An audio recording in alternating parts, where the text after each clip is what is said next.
After all is said and done, President of South Africa, Cyril Ramaphosa, might go down as the most corrupt president that South Africa has ever had. I personally do not like Cyril, and I have to add this disclaimer because a lot of people have accused me when I bash Cyril that I love Jacob Zuma. Jacob Zuma might well be corrupt. He was linked to the Guptas, he was linked to a whole lot of especially black and Indian business people, some of them who had very, very shady dealings with the state and in other private affairs elsewhere. The difference, of course, is that Jacob Zuma was very charismatic, he was a man of the people, and he was consistent, and he had a standpoint. Cyril has zero charisma. He's not a man of the people. If anything, he refuses to question people and be out there with them. We know that he's been in bed with some of the minority wealth in this country, and it seems like he doesn't have a standpoint except to be a puppet of the minority wealthy. And that's very, very upsetting and frustrating for me. They might both be equally corrupt. They might both be equally rubbish, especially as ANC leaders. But Cyril is very cold, boring. He's not a man of the people, and he doesn't care fundamentally about uplifting the people in South Africa. The BBC 16 hours ago, BBC.com, wrote an article written by Nobuhle Smelane. Cyril Ramaphosa, Arthur Fraser, accuses South African president of kidnapping and bribery. South Africa's former spy chief has accused President Cyril Ramaphosa of kidnapping and bribery in a case he has registered with the police. I received voice notes last week from a couple of friends who sent me this intel of Arthur Fraser speaking on a voice note about how he's got all this information that he's going to share about Cyril Ramaphosa, the president of the country. And true to his word, he has delivered, and this is a big case now in the country. On top of that, of course, we found out recently that Glencore has been involved in paying lots of bribes around the world, of which for some weird reason South Africa was excluded. And Cyril Ramaphosa has worked with Glencore under the Shanduka and Glencore to provide coal to Eskom, and yet that has not been highlighted and raised as yet. Arthur Fraser said the case related to the alleged attempted theft of $4 million in 2020 at one of the president's properties and the alleged efforts to conceal what happened. Mr. Ramaphosa said there is no basis for the claims of criminal conduct. Mr. Fraser is seen by some as an ally of former President Jacob Zuma. Some believe the allegations could be linked to wrangles within the ruling African National Congress ahead of a leadership race in December. The police have confirmed that a case has been registered with them and that due processes will follow, which includes an initial investigation. Understanding that someone like Ace Magashule has been taken to court, struggling. Didi Mabuza, of course, has kept quiet, who used to be the premier of Mpumalanga.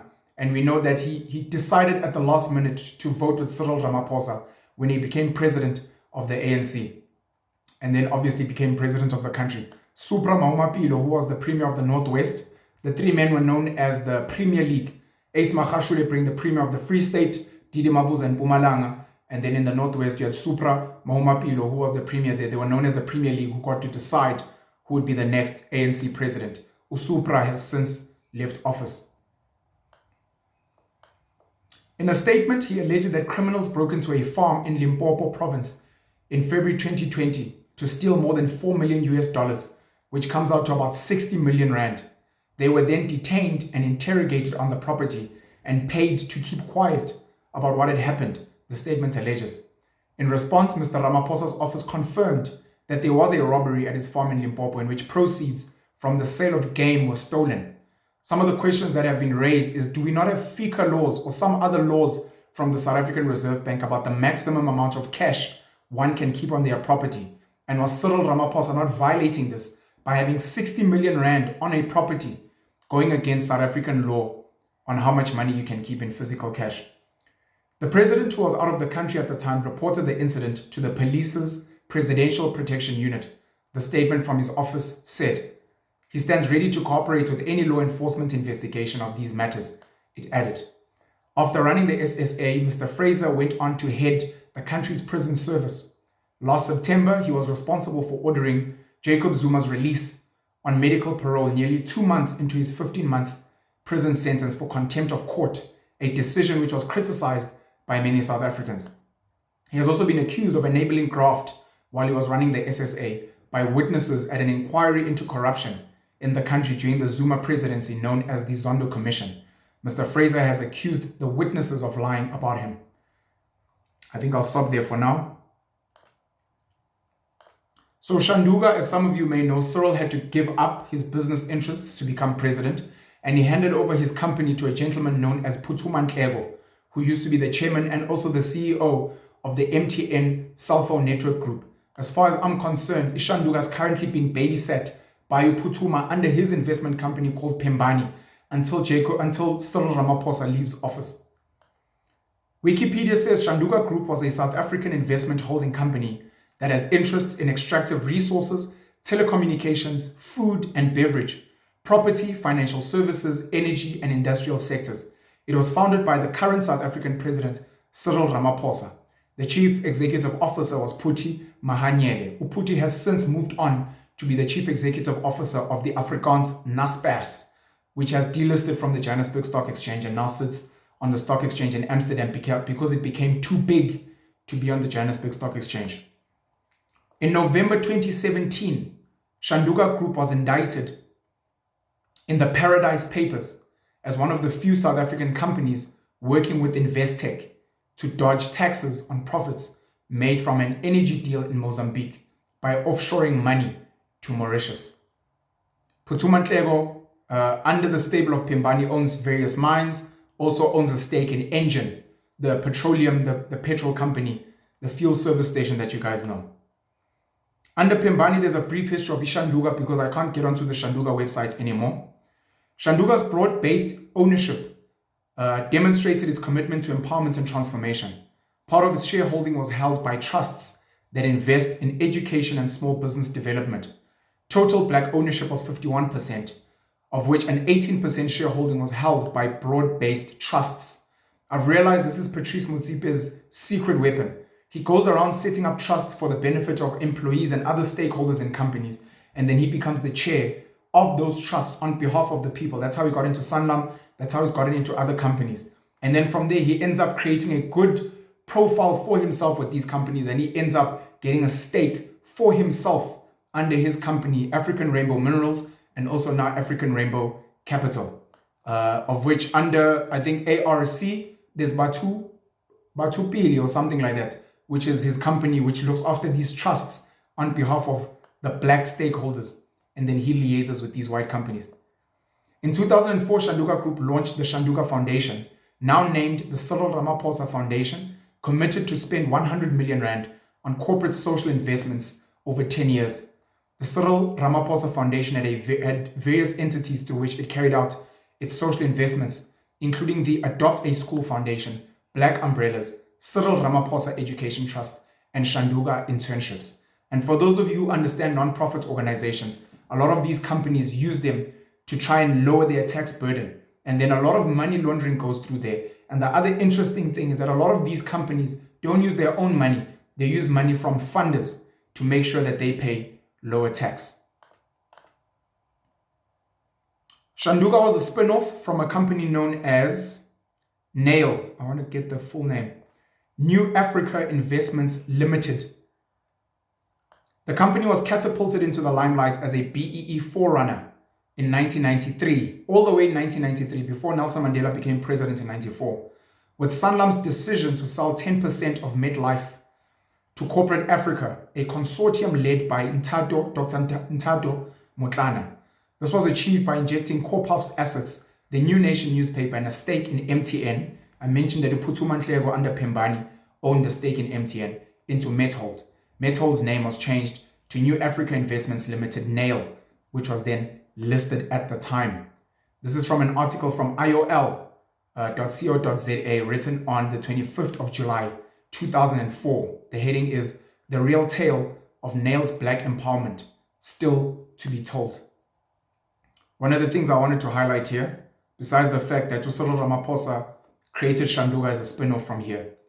In August 1996, the National Empowerment Consortium led by NAIL bought Jonic from Anglo American, with NAIL taking a direct 3.4% stake. Many NEC partners were financed through Metropolitan Life, giving NAIL a much larger indirect stake in Jonic. A consortium including NAIL paid the SABC 70 million rand for a stake in Radio Jacaranda. I'm going to go a bit further down.